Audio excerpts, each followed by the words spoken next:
So I was meeting with a gentleman today who's an attorney, but also a real estate developer, and he had a strange request. He wanted a black suit and a navy blazer or sport coat, but his stipulations were neither of them could look too expensive. By expensive, what he meant was he didn't want the cloth to look too fancy or too silky or too nice.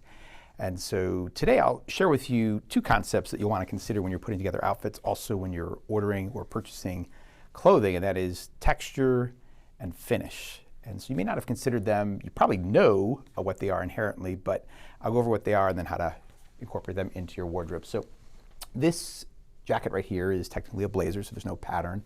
Hence, it's a blazer, not a sport coat. And it's a very vibrant blue, which is beautiful. But it's a matte finish, so there isn't a glossy look like what my jacket has on. And so this inherently is going to be more casual than the same color in a sharkskin finish. A sharkskin is technically a cloth that's made using two different thread colors in the same color family, but by doing so, you have that glossy, silky look that is fantastic for a suit, especially if you want that Italian flair.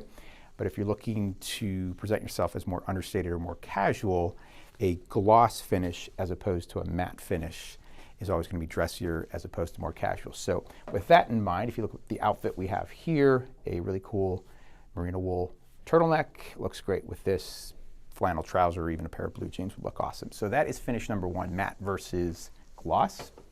Concept number two is a little bit harder to describe. So this is 100% wool, but it is made using a bloom finish. So bloom finish, think flannel. It's got that really nice, soft pajama-like texture to it.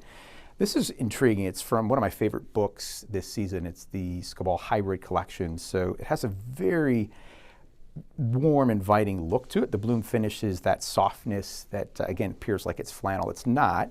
It is 100% wool. It's a 290-gram fabric, so basically a four-season cloth, even though it looks like it's exclusively fall-winter. So the finish of this 100% wool sport coat gives it a softer, more casual look. I just love the detail and the texture that goes into it. And I'm a fan of flannel, especially living in the Midwest where we get extended periods of cold where something like this feels awesome. So that is finish number two. It's called the bloom finish. And then finish number three is an even harder concept to digest. So this is called a torch effect or a vintage finish. And this particular collection is from another one of my favorite sport coat books. It's called Dorme Door Silk. And there are tons of really cool jackets that have, I'm wearing this one right here. They have that vintage effect to it. The way I describe it is it's like when they char the inside of a bourbon barrel, that just sort of blended effect. This cloth is a blend of silk and wool, and so it does have a little bit of a glossier look to it. Going back to the first jacket we looked at, so more of a gloss as opposed to a matte finish to it. But because it has that distressed torch effect or vintage finish, it's kind of the best of both worlds. On a solid blazer like this, to me, it's a more interesting jacket than just wearing a traditional navy blazer right there. So again, as you're considering your next sport coat or outfit, think about texture, finish. Happy dressing, my friends.